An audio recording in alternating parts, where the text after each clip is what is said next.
This podcast is a work of historical interpretation. While we strive for accuracy, some aspects of history are open to interpretation and debate.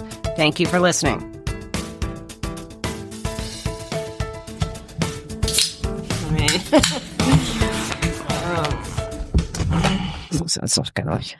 So this is... Oh, you're having your monster. I know. I thought you had that yesterday. No.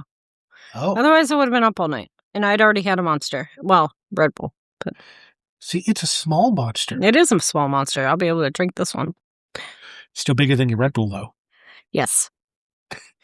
Frost and fire. The U.S. at the Winter Olympics. The good, the bad, and the ugly. So, in honor of 2026 Winter Olympics, which I just found out, U.S. women's hockey won gold against Canada. When I was picking up Leo from my dad's, they were in the third quarter, 1-0 Canada in the lead, and the U.S. scored to tie it up with 2 minutes left, 2.5 minutes or something. And we were literally on the porch, and all of a sudden I hear my dad shouting, "They scored!" I was like, okay. And so then by the time we got here, and about 30 seconds later in gameplay, the USA scored again, and that was it. The rest is history. Women's hockey wins gold. Yay, women's hockey. Another gold from the USA. So that's going on right now. The Winter Olympics, in case you haven't noticed. I think it's over this weekend. Probably. Yep. Closing ceremony sometime soon. So welcome to Time Tellers. This is the Winter Olympics tiny that hopefully will get out before the Winter Olympics is over. So picture this. A small town team of American college kids stares down the most dominant hockey machine on Earth and wins. A U.S. skater breaks the sport's understanding of what a human body can do, and the whole country watches. And then, same Olympics, officials are accused of buying votes. Judges get suspended, entire medal ceremonies get redone, and politics is always in the background, like a shadow over the ice. The Winter Olympics are supposed to be the pure Olympics. Snowy mountains, friendly flags, wholesome sweaters. But when you look at the U.S. story across the century, it's triumph, scandal, protest, propaganda, and a whole lot of weight. That happened at the Olympics? Today, we're doing it. The good, the bad, and the ugly. U.S. participation in the Winter Olympics, historically, with medal counts, controversial moments, political blow-ups, and the media reaction to that made them legendary. Before we time travel, let's anchor ourselves. As of the Winter Games through Beijing 2022, the U.S. had won 330 Winter Olympic medals, including 114 gold, and the U.S. has won at least one gold medal at every Winter Olympics since the first Winter Games in 1924. What if we include this year's? We weren't, because it's not over yet. So? Well, you have at least one more in women's hockey. That's the scoreboard version, but the story version is way messier, because Winter Olympic success for the U.S. comes in waves. Sometimes we're a speed skating monster, sometimes we're a snowboarding headline factory, sometimes we're a hockey miracle, sometimes we're staring at a judging panel like, are you kidding me right now? That's like always. And sometimes we're not just competing against other athletes, we're competing inside global politics. Nazi Germany, the Cold War, Israel post 9/11, nationalism, human rights debate, diplomatic boycotts, and all the ways the Olympics become a stage for nations. This episode came to be because so many people were mad at the Olympians, the athletes, for stating opinions about the current administration. And stating that the Olympics is not political, and that's historically inaccurate. Hence why I wrote this episode. Go ahead. The early Winter Olympics are a vibe. Europe has centuries of winter sport culture, and the U.S. is still building pipelines and infrastructure. But the U.S. isn't absent, we're present, experimenting and occasionally popping off. And then, 1932, the U.S. hosts in Lake Placid. Yeah, I've been there. Here's a little-known, that's wild, fact. The Olympic podium ceremony, the idea of medalists standing on levels, debuts as an Olympic tradition around this era. And Lake Placid 1932 is tied closely to that early podium history. And performance-wise, Team USA did well. The U.S. won 12 total medals at Lake Placid in 1932. Half were gold. But there's also an ugly weather angle. Warm conditions affected events, and schedules had to bend. The Winter Olympics have always had this nature is in charge reality, even when you host. It was too warm for the Winter Olympics. Now we hit a point where participation becomes political in a way people can't ignore. And of course, I am talking about the 1936 Olympics. This is the Olympics held in Germany under Nazi control. When's the next one in the U.S.? Isn't it? It's L.A., but I don't remember what year. Yeah, I know. That's why I said I can't remember. I don't remember what year. But L.A.'s had it before. I'm like, why are we going back to? What? I mean, I guess they might already have the facilities, but like, New York never has, right? And that's like an international city. Might not have the space for it. I don't know. They could. They would just expand it out into Jersey and everywhere else. Like there how the World Cup's in like how many different U.S. cities. Right. It's like New York, California, Chicago. Most people think of Berlin summer 1936, but the Winter Games that year, Garmisch-Partenkirchen, are part of the same global argument. Do you go? Do you boycott? Do you legitimize a regime by showing up? In the U.S., this debate was loud. American sports organizations argued about whether to participate at all, and the question of Nazi discrimination, especially against Jewish people, was central. The National Park Service has a clear overview of how American organizations debated participation and how leadership pushed for attendance. Because there is a time, I'm guessing, and this is something we talked about in that other episode, the Winter and Summer Olympics were together in the same year. And this was still one of those. Yeah. And I was trying to remember when they split. That's what I was going to look up, but I can't remember. So that's why. And then also how they used to be every 4, and now there's one every 2. Right. But they're the opposite. Yeah. And a key figure is Avery Brundage, head of the American Olympic leadership at the time. Deeply controversial in hindsight, who traveled to Germany seeking assurances and urged participation. This is the first big theme we're going to keep seeing. Team USA athletes are athletes, but Team USA as an institution is never just sports. It's values, money, diplomacy, propaganda, and sometimes denial. And other countries' clothing manufacturers. That too. Although maybe not in 1936. Sure, now. Now, yes. Who made this year? I honestly don't know. Usually you see a bunch of stuff about it. Yeah, I don't. I'm sure that's something I can look up real fast, too. Can you look it up? I want to know if it was Canada again. Well, Canada's at least better than, like, I don't know. Like when Nike sponsored them? Oh, you made it sound like it was in the other room. Oh. Oh. Ralph Lauren did the opening and closing ceremony uniforms. Oh, so they were made somewhere in Asia. Yep. And Nike designed most of the competition uniforms. Yay. Oh, that's wonderful. That's wonderful. Okay, continue on. Fast forward to 1960, Squaw Valley, now Olympic Valley. Hosting changes everything. Funding, attention, and pressure. And the U.S. medal count there, 10 medals total, 3 gold, 4 silver, 3 bronze. And now there's people that have won more than that themselves. I know, but there's a lot more competitions now than there was then. Like they keep adding. Yeah. To it. But so there's more chances to and more countries that send people. Didn't Brazil just win one?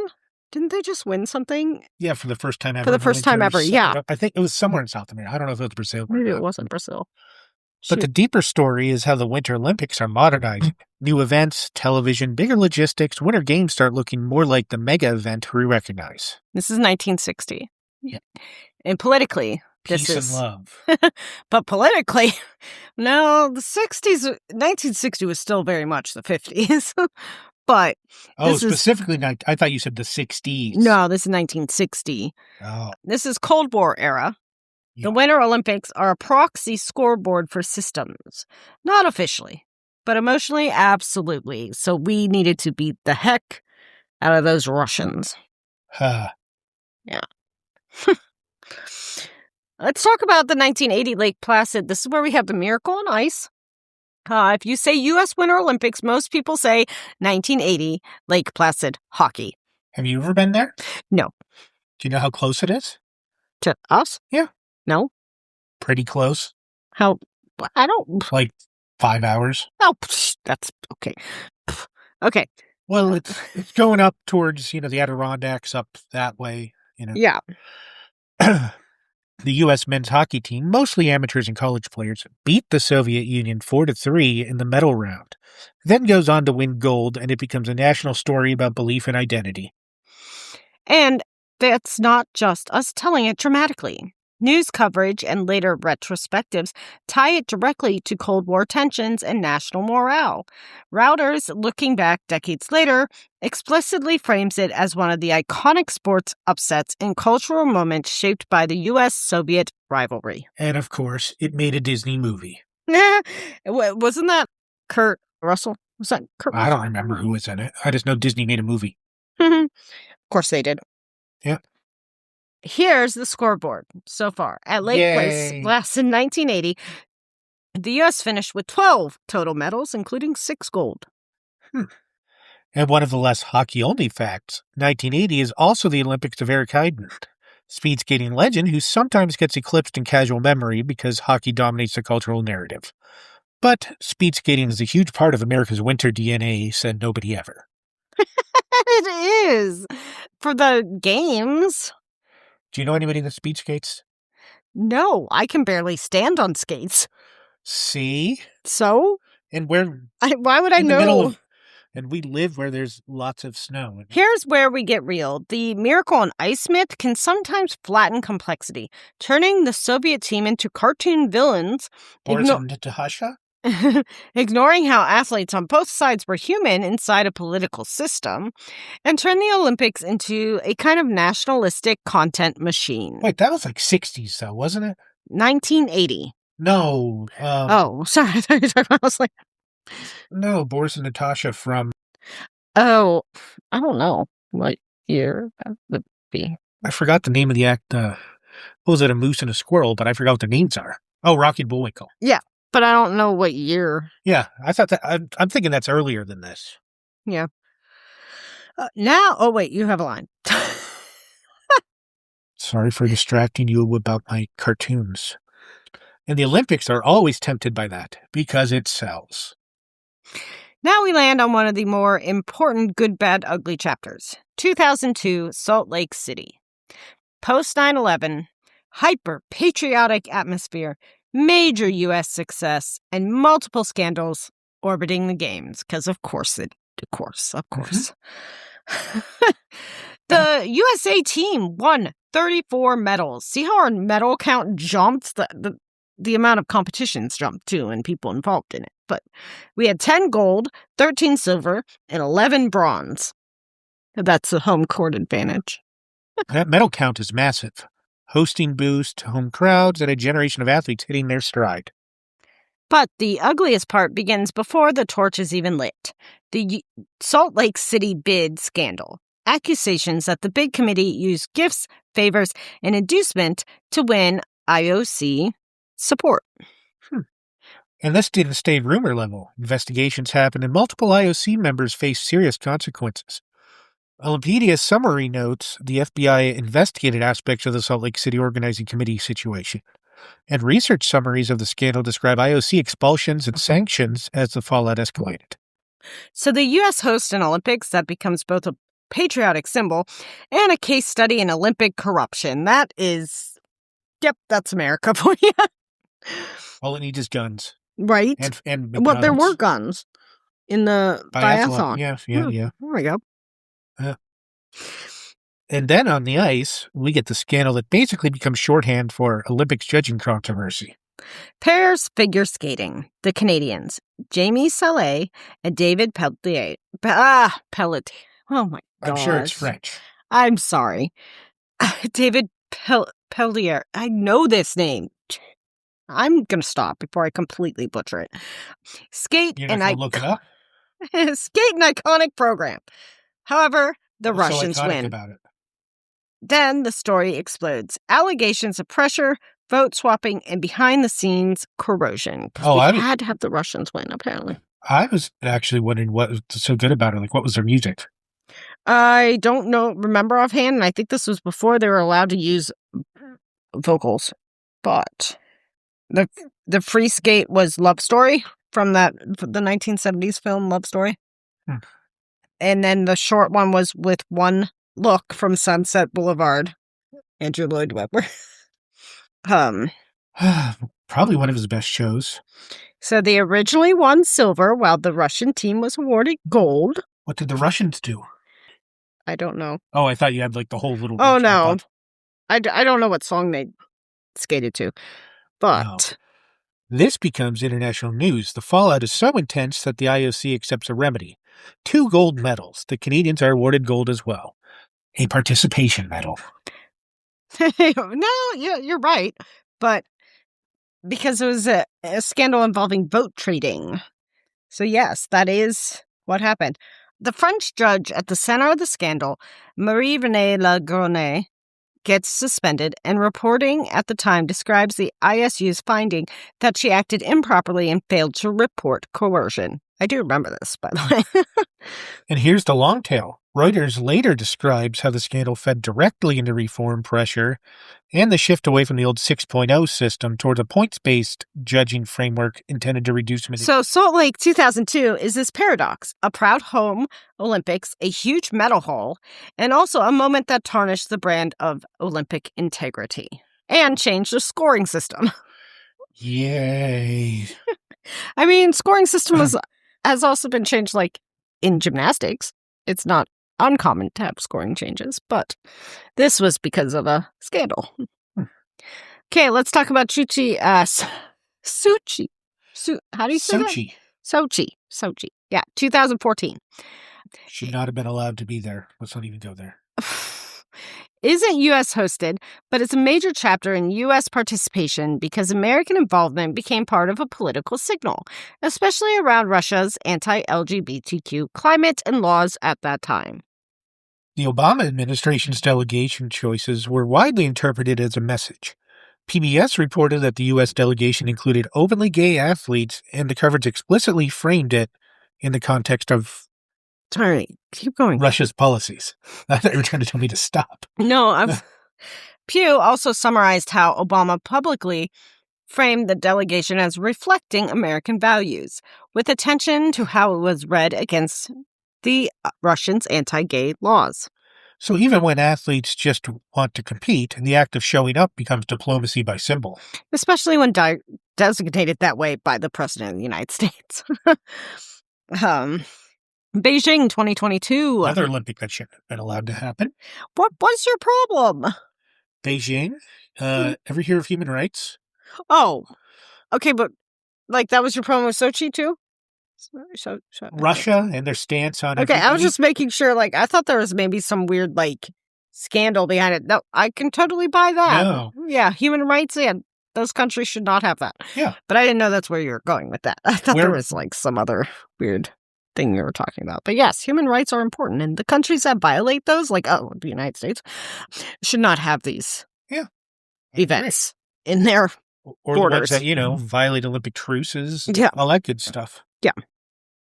The U.S. announced a diplomatic boycott of the Beijing 2022 Winter Olympics, meaning athletes compete, but official government representation is withheld. Well, because they don't want to punish the athletes. They've been working like their entire lives for this. Tell that to 1980? What's the one that Reagan didn't let him go to? Was it 84? Oh, well, no, that was before that. It was in the 80s. 1980 Summer Olympics we didn't go to. Okay. Well, it was still Olympics we didn't go to. And in 1956. Why not 56? Something about the Suez Crisis and the Soviet invasion of Hungary. Oh, okay. But we have never skipped a Winter Olympics. I think that's where I was getting confused, because I'm like... okay. So it was a summer... Oh, and I was right, 1984 Summer Olympics. Yeah. But that wasn't us, because that was the LA Games. So we didn't boycott our own games. Russia said, hey, turn around, fair play. We're not coming to your games. Yeah. But I knew there was something about the 1984 games. But that's because we didn't attend the 1980 Moscow Summer Games. And so the next 4 years later, they said, we're not coming to yours, so nana boo boo. You know, that kind of thing. I was like, I knew there was something. I was about to say, and the reporting at the time frames it around human rights concerns. Oh, imagine that. That makes sense. Meanwhile, the U.S. Olympic and Paralympic Committee's Athletes Advisory Council publicly emphasized supporting athletes participating and noted it opposed a full boycott. The team figure skating medals delayed and rewarded. Ooh, I forgot about this because this is also the Olympics that got postponed, or was that the Summer Olympics that got postponed? That was the summer. 2020 got postponed to 2021 because of COVID. So that's why we had like weird 2 years in a row we had Olympics because the 2020 got postponed to 21. That's what it was. But anyways, Beijing 2022 also delivered one of the strangest medal stories in modern Winter Olympics history. The figure skating team event medals were delayed because of what did you just say? Yep. Drum roll, please. Yeah. Russian doping case. And eventually, after legal and governing body decisions, the U.S. team was confirmed as the gold medal winner, Woohoo! with medals being presented later in a special ceremony setting. Team USA's own site covered the moment in early 2024, after a 2-year wait, when U.S. skaters were finally awarded that Olympic gold. And the IOC wrote up the medal ceremony during Paris 2024, listing the U.S. as gold in the team event reallocation. So, with that upgrade, the U.S. finished Beijing 2022 with 25 total medals and 9 of those being gold.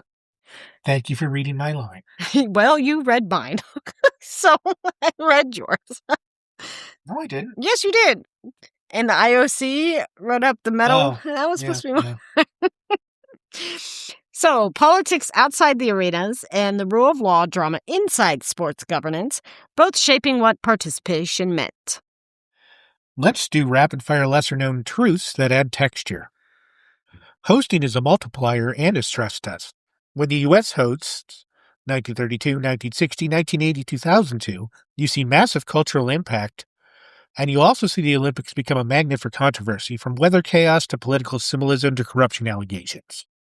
Judge sports are the controversy engine. From 2002 pairs to ongoing debates about judging transparency, the Winter Olympics repeatedly generate legitimate crises because people need to believe the results. I thought I'd give you a break and read one of them. The U.S. winter identity is multi-sport, but media memory collapses it into a few myths: Miracle on Ice, a handful of superstar skaters, and snowboarding celebrities. Meanwhile, entire metal backbones, like speed skating eras, get less cultural oxygen. Because Dan doesn't care about speed skaters. Neither do you. And there's a fourth. The U.S. is often arguing with itself while competing. Like right now? Okay. About, well, you always are. About what the Olympics represent, whether participation endorses a host nation's values, and whether sports can ever really be separate from politics. Okay, let's say it plainly. The Winter Olympics can be beautiful and also rotten in places. So here's the grounded list of bad and ugly themes in U.S. Winter Olympic participation. Propaganda pressure, nations using the games to project superiority, especially during the Cold War.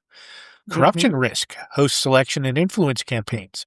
Salt Lake's bid scandal becoming a defining cautionary tale. Lake Placid, that giant alligator. Judging legitimacy crisis, 2002 pairs as the iconic example, leading to structural reforms. Human rights conflicts, like today and others. Diplomatic boycotts and symbolic delegations, that being Beijing and Sochi and, today, America. There was also that controversy of the bobsled. The coach, I forgot what his name was, that hid the weights in the front of his bobsled to make it go faster. What year was that? I don't know. And then he ended up on helping Jamaica make a bobsled team. Talking about Cool Runnings? He's talking about Cool Runnings. I had you going, too. You did for a second. And I was like, wait a second. Because I think that has happened. Oh, probably. I'm pretty sure that part of that movie, which is a great, funny movie, probably is based on similar events. In fact, I know it is. That is based on true events. I know what that. the heck? You know what? Wow, I like Boys being able and to mess girls, with you. don't listen to Dan ever. But carry on your line. Media amplification. The Olympics are partly a sports event and partly a narrative factory. Sometimes the story is bigger than the athlete. That's true. For good or bad. And none of that cancels the good. It just means the U.S. Winter Olympics story is not a Disney movie. It's history, real history, with institutions, incentives, and consequences. Both good and bad consequences.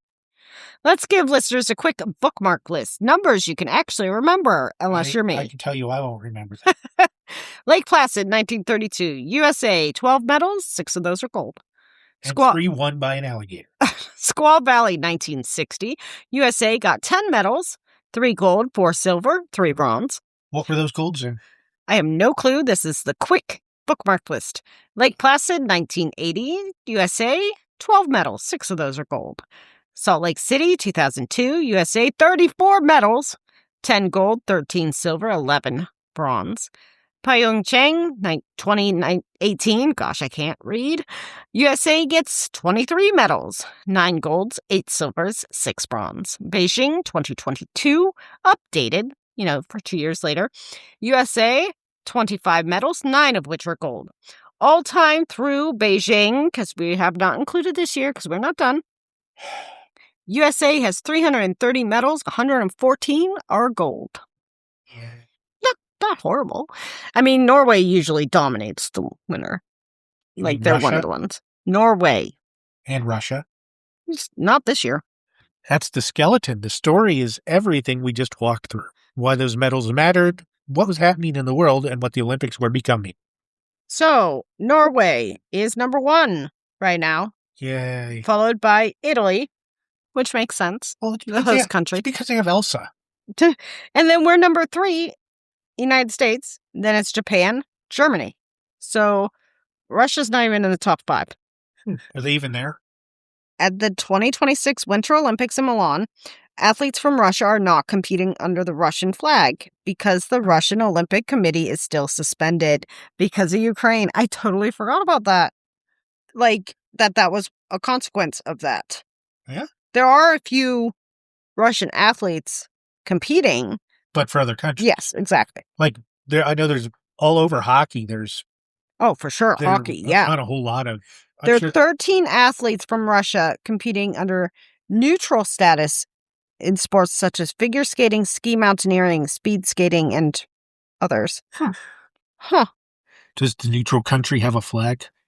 I feel like they probably do. I should have watched the opening ceremonies better. Well, but they probably would have edited it out. Maybe, yeah. So there's no official Russian team because they were poo-poo heads and invaded another country. So that's actually I thought it was also good. spillover from the whole doping thing, too, from Beijing. Well, what I just looked up specifically states the Ukraine invasion, which is how it should be, quite frankly. You should not be able to invade a country and then go participate in world events like that. Well, then why was the U.S. allowed to? No, because we're the U.S. and we don't have to follow rules, apparently. That was sarcasm, by the way. But it's true. If you're looking for the moral, I think it is this. The U.S. at the Winter Olympics is a mirror. It reflects what we value, what we fear, what we argue about, and what we're willing to overlook when the anthem plays. That's a good song from Chess. Anthem.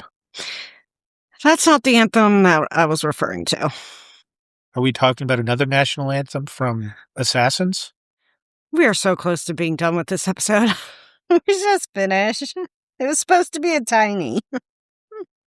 The good is unforgettable. The bad is instructive. The ugly is the part you have to know if you want to be honest about history. Which is true about everything in history. Because that's what we talk about here. The good, the bad, the ugly, everything that we can think of in between. And we're not going to shy away from that. Not talking about that kind of stuff. So, hopefully, y'all get to watch the rest of the Olympics, and our medal counts go up. Assuming you hear this before the Olympics are over. Which hopefully it will come out before the Olympics is over. Maybe. I don't know. When are the Olympics over? I don't know. Tomorrow? I think you're right. Okay, so most likely this will not be out before the Olympics is over, because I literally thought about this, earlier this week or late last week, and went, oh crap, we should. Yeah, then I was like, hey, let's get together. And you were like, no. Well, I was busy with work and kids, and not all of us get to sit around and do whatever you do for a living. Music stuff? Music stuff. Very descriptive. No, Dan has his own, music stuff. Yeah? Lots of music stuff. Yeah? Anyways. Thank you for joining us on this maybe tiny, time tellers about the Olympics. All have a good rest of your week. Bye! Might be tiny.